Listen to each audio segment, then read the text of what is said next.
Okay, welcome back. This time we are doing Pac Man on the NES Mini. And normally, what I do is I sort of talk about the game, what I'm doing while I play it. This time, we're going to do something a little different. This is kind of going to function as like an update, so to speak. I'm going to be talking a lot about the Kevtris during the gameplay, but first, let me go ahead and kick it off by just talking a little bit about Pac Man. It's the NES port. Admittedly, I don't think it's very good. The only way to play Pac Man really is on the arcade with a joystick. I do have a really nice plug and play from Namco Bandai that has a joystick with really good action. It's a arcade perfect port. It's weird looking. It's shaped like Pac Man, and it allows you to also play that very strange 256 level. Now, Pac Man fans can be split into one of two camps. Either you like Pac Man or you like Miss Pac Man. Personally, I really like Miss Pac Man more. I think it's the better game. And I also have a plug and play. This one is made by THQ Jax Pacific. It's a really nice plug and play with Miss Pac Man on it. The action on the joystick isn't as good as the Pac Man plug and play. I really wish they'd put Ms. Pac Man on the plug and play that also had Pac Man by Namco Bandai. Both of those plug and plays also have Galaga and a few other games. I think the Ms. Pac Man plug and play has. They both have. The Ms. Pac Man plug and play has pole position, while the Pac Man plug. They both have Mappy Mouse, which I call crappy mouse because I hate that game. I think that's totally boring. I think they both also have Xevious or Xevious or however you pronounce it. One of them has Galaxian, which is like a crummier version of Galaga. Anyway, so that's pretty much all I want to say about Pac Man. Love Pac Man, but prefer Miss Pac Man. Better if you play it on the plug and plays or an authentic arcade cabinet. And I am certainly no expert. I'm really not that good at Pac Man or Miss Pac Man, but I still enjoy playing them. Okay, so with all that out of the way, I think now it's time to talk about the Kevtris. And I'll play a couple rounds of Pac Man. We'll see how we do. One last note about Pac Man on the NES port. This is a game that's really meant to be played with joysticks because, if I recall correctly, the action on the game using the D-pad, it's just not fluid enough. Maybe it's better if you use the NES Advantage.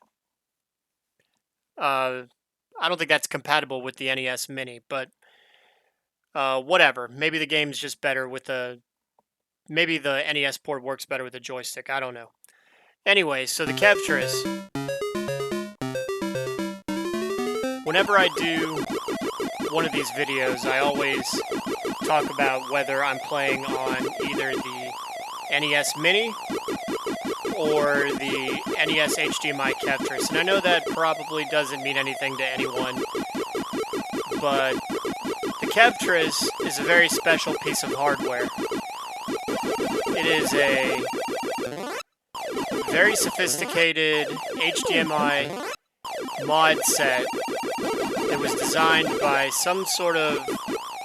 His name is Kevin Horton. He's like a electronic engineering guru.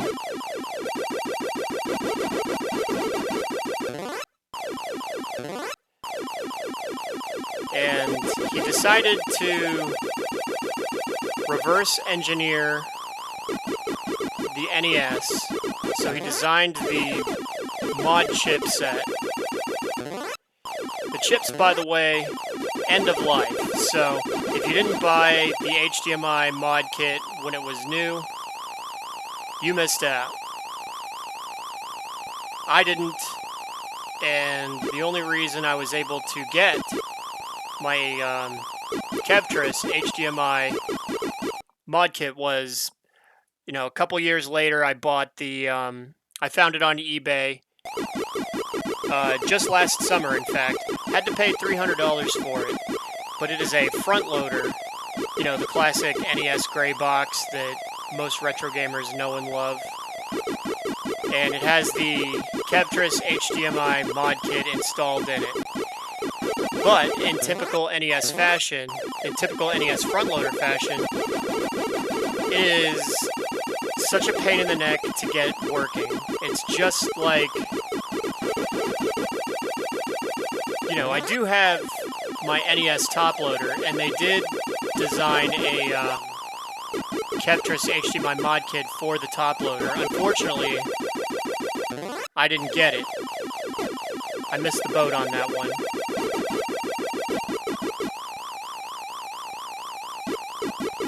I wish I hadn't, because now HDMI Kevtris modded top loaders go for... There's one on eBay right now for $1,000.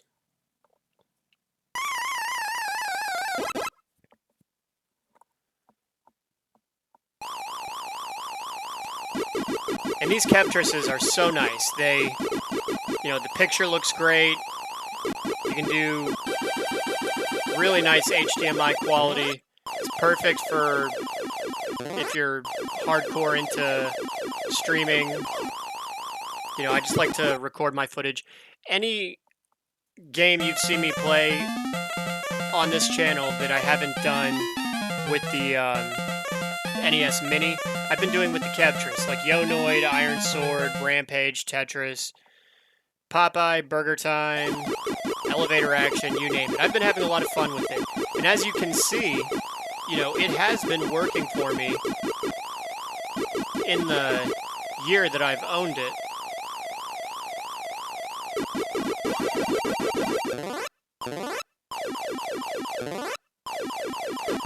But it's been getting even more temperamental.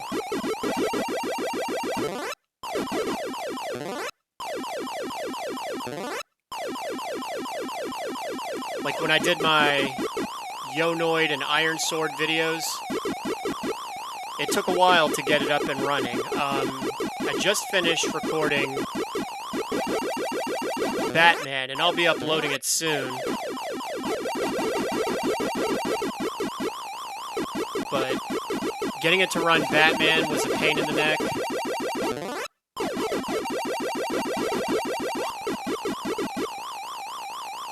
I almost made it.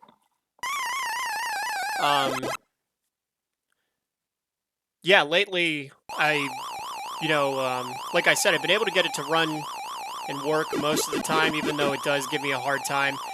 But I don't know, the last few games I've been trying to do, I tried to do Little Nemo the Dream Master, I tried to do Back to the Future, I tried to do the first Teenage Mutant Ninja Turtles, and just no luck whatsoever.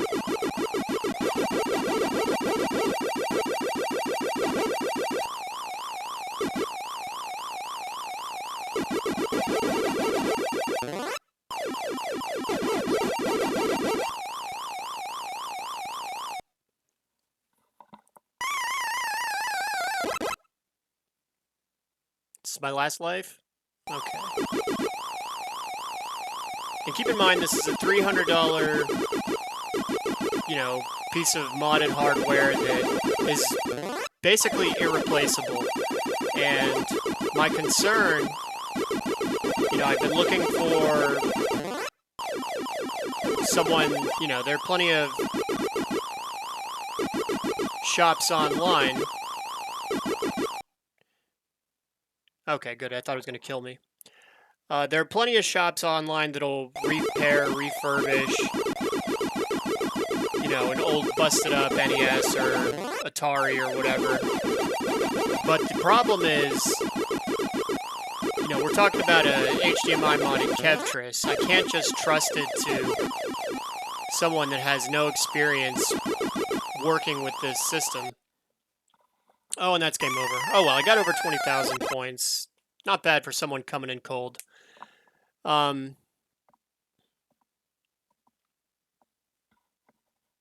so yeah, I didn't want to trust the shop to someone who was uh, going to someone who had no experience, or worst case scenario, maybe breaks uh, or even takes some of the end of life chips that are in there. I can't take that risk with this piece of hardware. So I did find back when Kevin Horton was first selling his HDMI mod kits online, you still had to either install it yourself or find a shop that would do it. And uh, Mr. Kevin Horton, Kevtris himself, was gracious enough to include a list of shops that he considered trustworthy enough to install these mod kits. And since he has no plans on reproducing or re-engineering any more mod kits, and that's perfectly understandable because it was a time-consuming endeavor for him. There's no more chips, so the list is still available online. I contacted one of these shop owners, told him what was going on with my front loader Kevtris, and the fee seems reasonable, and he seems trustworthy that he's not gonna, he has experience with the Kevtris chips, and I think pretty sure I can trust him not to, uh, like remove them and put in inferior hardware. So I think it's probably just a pin connection thing, but you know, I just because it has the HDMI mod kit installed, I just can't trust it. So I'm gonna probably put the Kevtris, uh, send it to a repair shop, someone that has experience with the system, and bite the bullet, pay a fee, and hopefully it'll get the Kevtris running significantly more smoothly. It's funny because I have my own top loader. I had to retire my NES top loader that I've had for 20 years because it's not HDMI modded. And when I got the Kevtris, which is a front loader, I figured it would be time to retire the top loader. And man, like I never had problems like that with the top loader. The front loader that everyone remembers, that one always gave us gamers, problems back in the day. So I've been a bit spoiled with my top loader, and then going to this front loader, it's just been it's been a hassle, and I'm very hopeful that it can be running a lot smoother. That it is just a simple pin connection problem, and that it's going to be a fairly simple fix. And once this gets done, uh, I will go back to score chasing on some of those old games like, Rampage, Popeye, Donkey Kong 3, whatever. Uh, but I got kind of stuck in this loop where I really wanted to do some of the A plus titles on the NES, games like the Ninja Gaiden games, the Double Dragon games, the Castlevania games, the Teenage Mutant Ninja Turtle games, uh, Rygar. There's just a bunch of top quality NES games. Some of them are on uh, the NES Mini, so I'll still be able to crank them out. But then there's a bunch that, inexplicably were left off the NES Mini. So the only way I'll be able to do them is once I get my Kevtris up and running. I could probably monkey around with the system a little bit, and, it might take a while. I think it's better that I just nip this in the bud and get the Kevtris properly repaired. So, anyway, that's enough of the rant. Um, there's your channel update. Still got plenty of stuff to upload. I'm actually behind. I've got like the second Contra game, Super C. I've got Ninja Gaiden 1. I've got Batman the video game. I did Super Mario Kart. So, I'm a little bit behind. I've got a backlog. I'll be, pushing those out. But wanted to do this channel update, talk a little bit about the Kevtris and, um, you know, what's going on with it, what it is. Uh, but, all is well. Not going to be stopping anytime soon. Uh, I'll try and keep the pace up. I think, one or two videos, maybe one a week is a pretty good pace. I fell off that pace. I'll be trying to get back on it. But anyway, uh, that's pretty much where we're at right now. So we'll get to work uploading that backlog, and if there's any updates with the Kevtris, once I ship it off, if I have good news or bad news, maybe I'll do a video where I talk a little bit about that. But anyway, I played a stinky game of Pac Man, only 20,000 points. Um, I'd really like to be able to do Miss Pac Man, but I don't have a workaround to get the plug and play in HDMI yet. So, crappy Pac Man it is. Hope you enjoyed it, and we'll see you again real soon.